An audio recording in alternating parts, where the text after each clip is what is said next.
Thank you so much for coming, everybody. My name is Christine DeLisle. I am the mayor of Leander, Texas.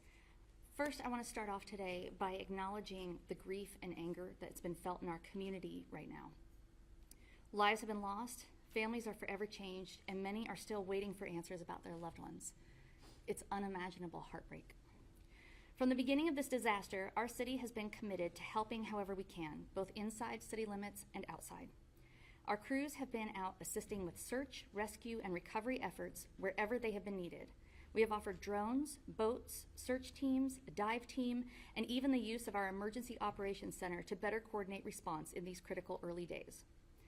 I want to take a moment to recognize our rescue teams. Their work over these past days has been truly heroic. They have spent countless hours in dangerous and exhausting conditions, doing everything they can to save lives and to reunite families with their loved ones. They deserve our deepest gratitude, respect, and our unwavering support. Earlier today, I had a good call with Judge Brown in Travis County, and we are coordinating together and will be on site tomorrow to talk about operations. Today, you'll hear from members of our staff who will tell you about our response both in the city and alongside our partners, and will give updates on our operations going forward. For members of the media, we have photos and a timeline available to you afterward. I'd like to now introduce Aubrey Holmes, our Emergency Management Coordinator.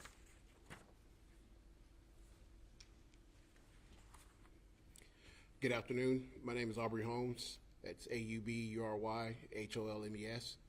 I serve as the Emergency Management Coordinator for the City of Leander, and I will summarize the actions taken by the city starting on July 5th. On Saturday, July 5th, at approximately 1:20 a.m., the City of Leander was notified of a large storm cell tracking towards our jurisdiction by Williamson County. Emergency staff was then mobilized and began staffing our Emergency Operations Center from around 1:45 a.m. to about 5:20 p.m. City police, fire, and public works departments responded to road closure calls, water rescues, house fires, citizen evacuations, and power outages. Over the next few days, the city also conducted several searches for reported flood victims along the San Gabriel River and Brushy Creek. In addition, city staff have worked to organize debris cleanup and supply distribution for residents affected by the flood, by the floodwaters. And we have also assisted Travis County officials in body recovery efforts. We are committed to serving our community and assisting wherever we are needed. We will continue to assist Travis County in the Center Creek area with manpower, direct aid missions, and overall incident management. Thank you.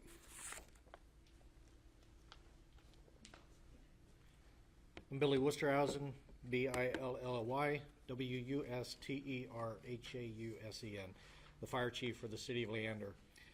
After we were notified of the flash flood conditions, we began monitoring our local conditions. We had our first call for a water rescue at about 2 a.m.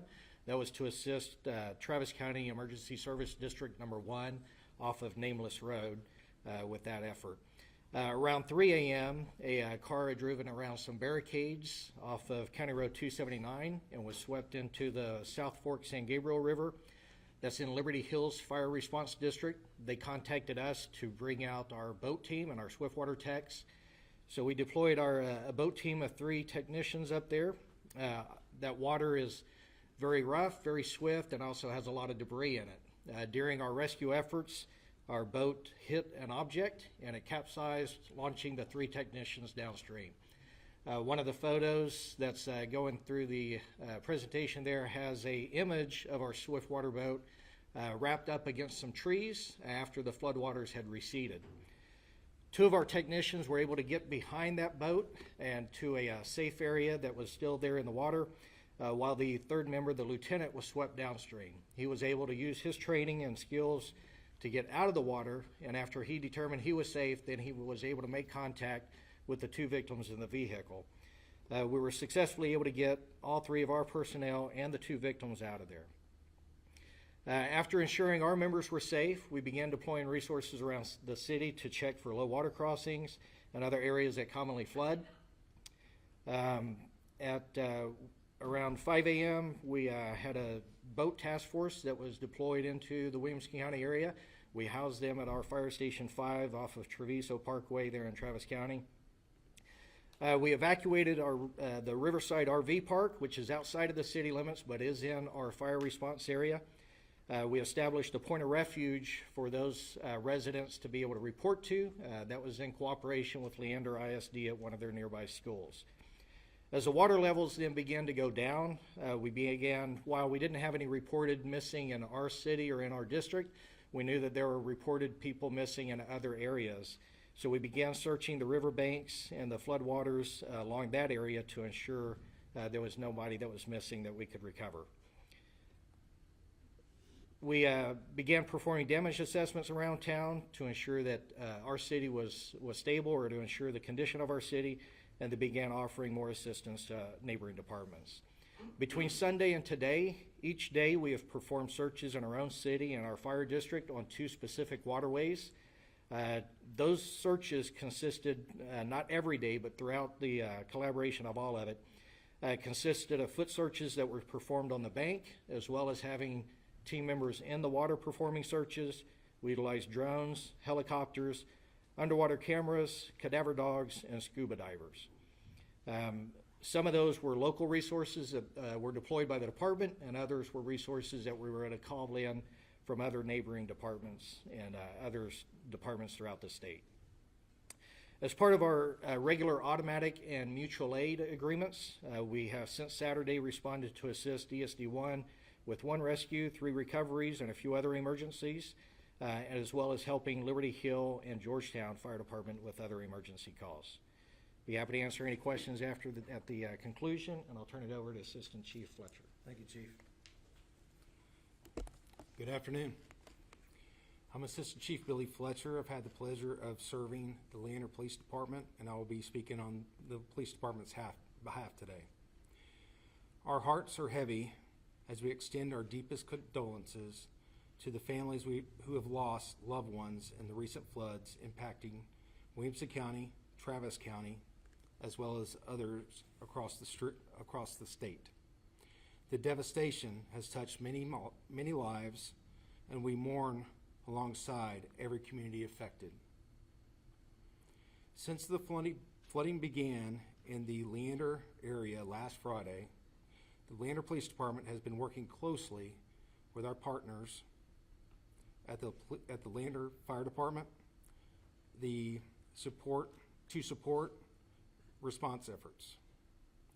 Our officers and staff have remained committed to providing meaningful assistance to the fire department,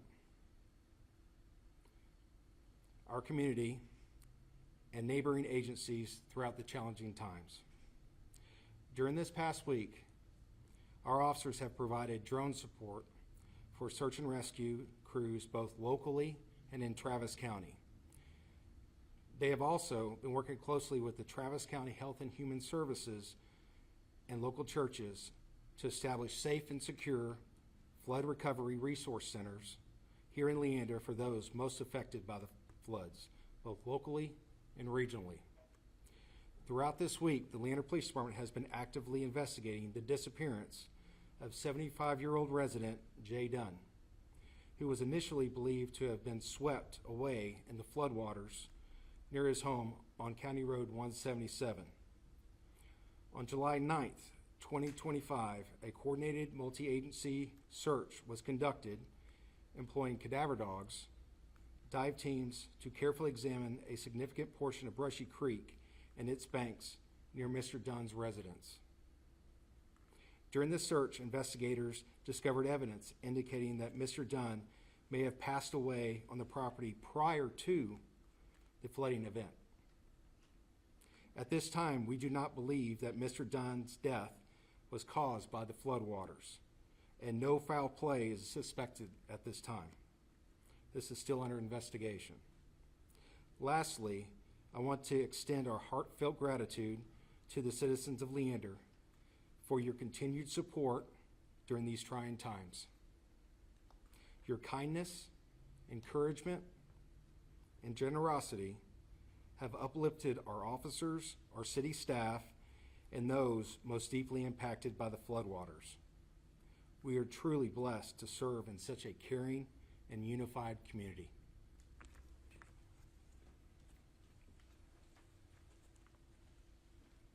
Good afternoon. My name is Ashley Boyle. I'm the Director of Parks and Recreation for the City of Leander, spelled ASHLEA BOYLE. Thank you for the opportunity to provide a status update on our park system. Out of 11 parks and 10 trails, 7 locations were impacted by the high waters from the recent flooding event. These include Benbrook Ranch Park Disc Golf Course, Crystal Falls Golf Course, Divine Lake Park, Horizon Lake Park, Lakewood Park, Sarita Valley Trail, and Valley Vista Trail. As of today, July 11th, we have successfully reopened Horizon Lake Park, Sarita Valley Trail, and Crystal Falls Golf Course.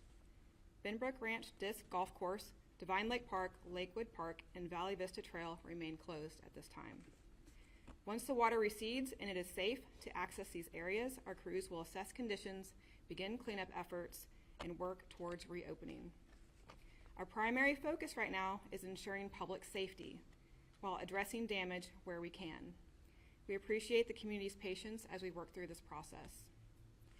We know many residents are curious about the conditions of our parks, but we kindly ask that you do not enter the parks for any reason, even on foot. These closures are in place to protect the public, as conditions may include hidden hazards, unstable ground, or unsafe structures. We understand how important parks, trails, and open spaces are to our community members and visitors for daily life. They are essential to our community's quality of life, offering places for recreation, wellness, and peace of mind. That's why we are committed to restoring access as quickly as possibly and responsibly as possibly to our community. Our prayers are with everyone affected by the recent flooding here in our community and throughout the Hill Country. We know this is a difficult time, and we remain committed to support our community and neighbors throughout this process. Thank you.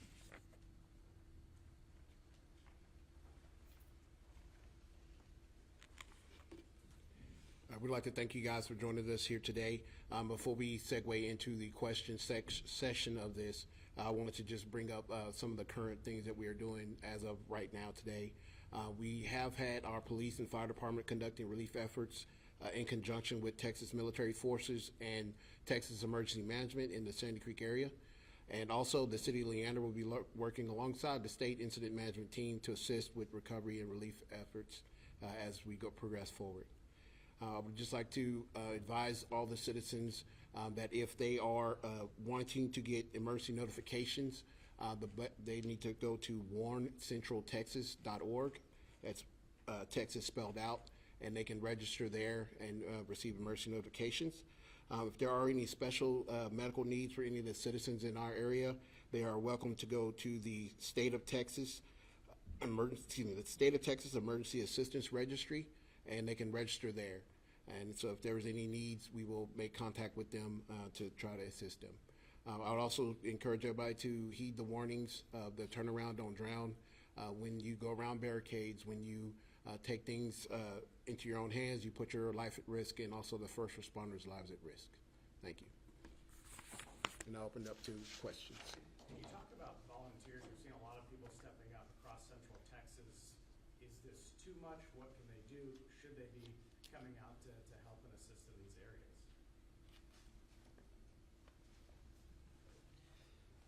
So I certainly understand the desire to help our neighbors. I think that's what makes America as great as it is and what makes these communities great. However, when we are in those emergency situations and we are in those emergency response modes, we encourage people to stay out of there.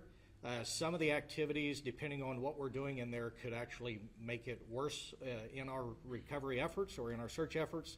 And also those are hazardous areas at the end, so we don't need other people that may be getting hurt while trying to do good. So we encourage those that want to assist to do it through one of the recognized volunteer organizations. So we've been directing everyone here to sign up through Austin Disaster Relief Network, ADRN. There, if you have specific needs as a resident, they have a place there for you to sign up to get assistance. And then also if you want to help, then they have a place for you to sign up to volunteer to help. So the Texas Department of Emergency Management and Travis County OEM are working with Austin Disaster Relief Network in order to allow them to bring in those volunteers to do that in a coordinated effort.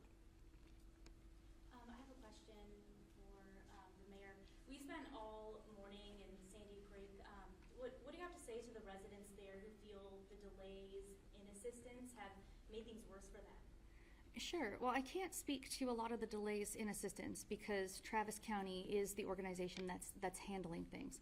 But our hearts definitely go out with them. It's frustrating even from here to see the delays, and it's heartbreaking. And I'm hoping that going forward, not only do we get things resolved there, but also we all work together regionally and figure out how to never let this happen again. Mayor, was there a reason why Travis County was turning away your help? Was there an explanation for why they were doing that? I'm not entirely clear on that. I'll ask one of our.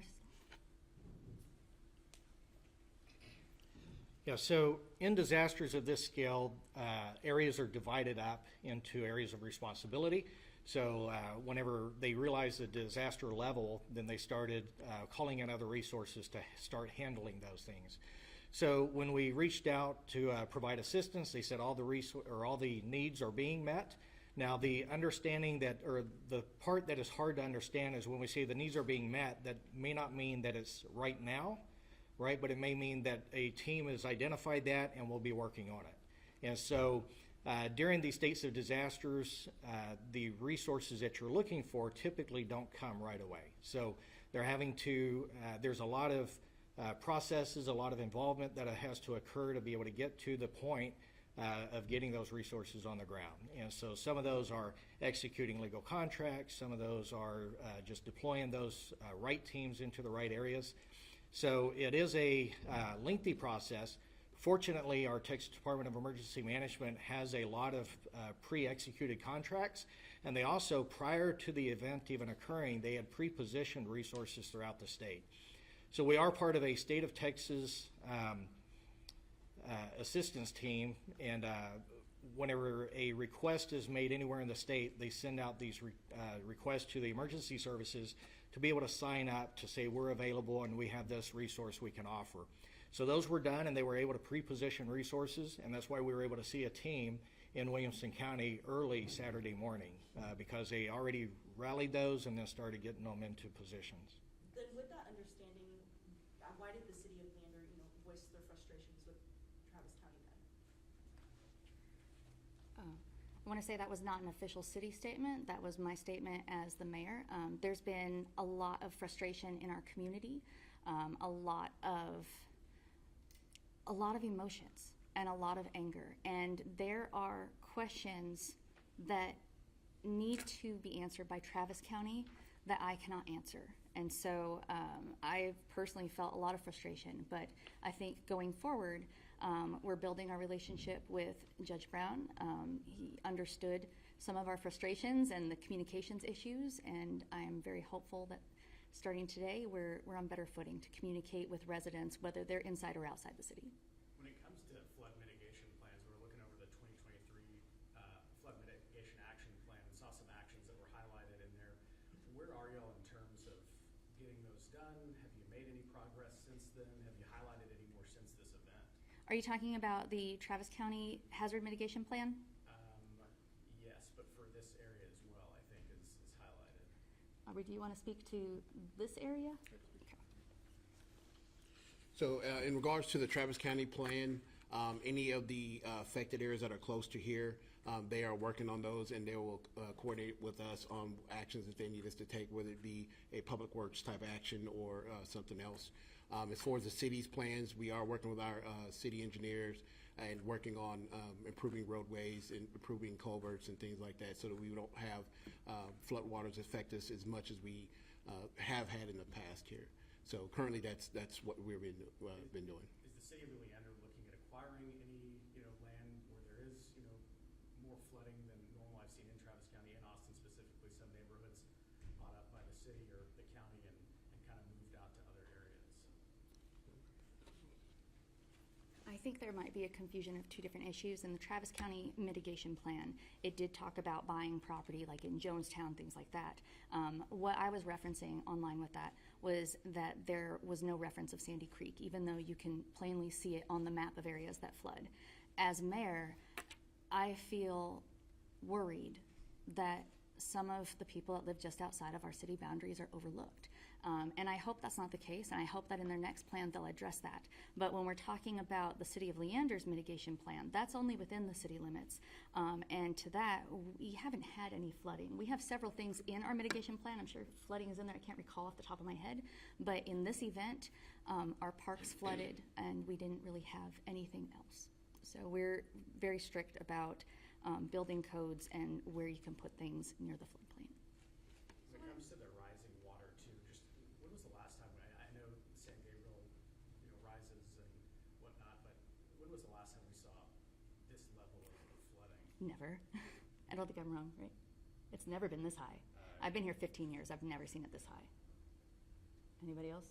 Yeah. I think this was a once in a lifetime.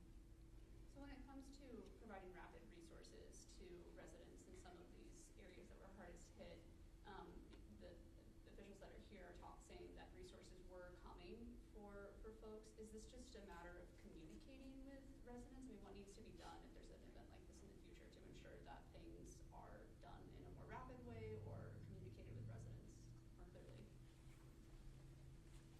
Yeah, so during events like this, our primary focus is going to be life safety first, and then property conservation, and then incident stabilization and environmental protections. And so when you have areas that the life hazard has already been addressed, then you are going to be shifting resources to address those higher priorities first. Communication is always a challenge, and now it's even more of a challenge with the different forms of media that we have. So it has always been a challenge. I don't think I've ever seen a disaster that there hasn't been a communication challenge with. So that is something that our PIO and the Texas Department of Emergency Management's PIO and Travis County and Williams County PIOs all try to work together with, so that way they can have one message that goes out, and that way, regardless of what platform you get that on, you have a consistent message. Could you talk about, while you're up there, just some of the challenges first responders, search crews are dealing with right now as they're out there still searching for some people? Yeah, so the challenge our members have, and this is likely all first responders, is the toll this takes on the mental health. We know what we sign up for, but these events like this take a huge emotional impact. Some of our members are personally impacted with floodwaters as well. And so, they've got that to deal with, as well as trying to continue to protect the public. So the images, the smells, those things will stay with them forever. We do work with them. We've got a lot of resources to try to help alleviate that. So we have peer support teams, we have chaplaincies, we have contracts with private psychologists. We just really have been stressing with our first responders to try to take care of themselves. And then also the other thing is to just take care of themselves physically as well. So we do specific work shifts, and then just stress the hydration that is needed. So even though you're in the water and it seems cool and you don't feel like you're getting dehydrated, you can get dehydrated really quick out there. Also, just the challenges they're finding in searching. I mean, debris piled high. I mean, mud. Right. Yeah. So there are vehicles that are being buried. Right. So finding these, initially we're going to go through with that primary search, and that's looking for the things we can find that are obvious. And then you perform secondary and tertiary searches, and then just, if you know you have people missing, then you just start expanding those resources that come in. So that's why you see cadaver dogs out there, you see live track dogs out there, helicopters, drones, dive teams, excavators, a lot of different resources being brought in. Any tips for people? I mean, I know this comes up so quickly, but I don't know any tips myself on what to do if you find yourself in rising water, inside a home, inside your vehicle. What should you do? Yeah, so the best thing is to not find yourself in that situation, right? So equip yourself with resources to be alerted to those. The sign up for Warren Central Texas is a great resource there. There's a lot of weather apps that you can download onto your phones to alert you to inclement weather. But then also heed the warnings that are out there. When you see water across the road and you see that closed sign, don't go around it. And a lot of people think, I've driven this road a lot and I've driven across water over there. But even if the water doesn't appear deep, there may be portions of the road that are washed out that you're not able to see. And so we just really encourage you to heed those warnings. If you do find yourself in the water, though, in these houses, in a car that is flooding, I mean, a lot of these people, I think, taken by surprise. Yeah. Do you jump out in the water? Do you find it? I mean, So that's going to depend on those situations, right? So it depends on how swift that water is, if your vehicle is being swept away. You know, it's hard to really get into details on that, and I don't know that I'd be the expert to provide that direction.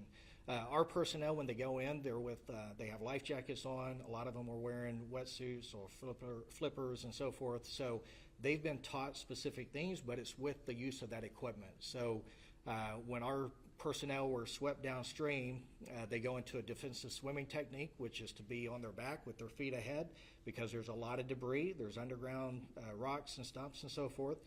They also have helmets on as well. So they flip over on their back, put their feet forward, and then start using their body to swim left to right. And then if you get to an eddy where it goes over, that's going to be a very deadly situation there, because that water just turns and circulates there and can keep you trapped underwater. So they go through training on how to dive down below that and try to swim past it and get out. So yeah, it is. I was concerned for the safety of our members when they got swept in. Even though they're certified in doing this, that is such a deadly situation to be in. Chief, I understand you've been collaborating with Travis County ESD 1. I just want to go back though and ask if you have a better detailed timeline about like when y'all understood that Travis County had things under control or were turned away. Yeah, I don't know that I have a specific timeline on that. Travis County is well over 100 square miles, so I know they had a lot of things that they were dealing with. So they have a lot more waterways through there than what we had in our city. So whenever I talked to them, it was mostly like, hey, do you need anything? And, you know, and the response was that, not now, our resources are being met. Just continue to respond when we call. And so every time they called us for assistance, we did respond for those. Do you know what day you had those conversations with Travis County officials? It was over several days. So yeah, we usually check in kind of regularly with each other and just see how everybody's doing. We also had the rescues that were being performed here in Liberty Hill, so there's a lot of agencies that were involved with that. So a lot of that was just like, hey, we're just checking in, see if you need anything, but we're just otherwise try to stay out of your hair.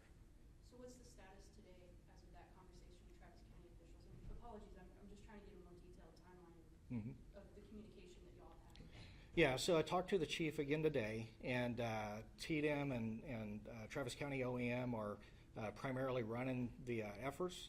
And so what he was telling me is that whenever they were able to get there, that they said, hey, we want to give you guys a break and allow y'all to rest. They've been at it for a while, and so they're just responding to normal calls in their district is what I was informed, and then the state and other assets are helping take the lead on the recovery and efforts.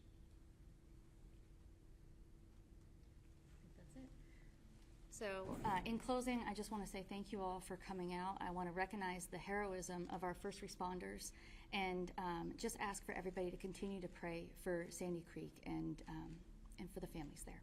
Thank you.